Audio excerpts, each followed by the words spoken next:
Magandang hapon, narito ang 3-day weather forecast.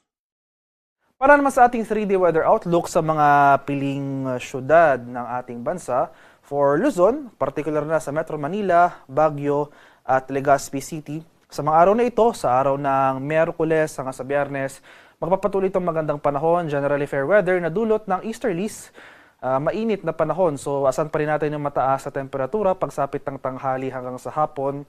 Nandiyan pa rin mga tsansa ng pamumuon ng thunderstorm clouds pagsapit ng tanghali, posibleng bumagsak yung mga pag-ulan na ito pagsapit ng hapon hanggang sa gabi.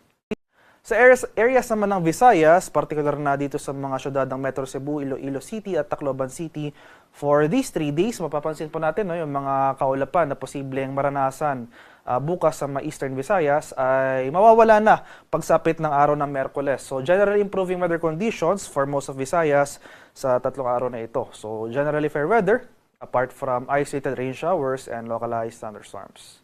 Sa bahagi naman ng Mindanao, so magpapatuloy po yung magandang panahon sa Mindanao, mainit at malinsangang panahon na dulot ng easterlies.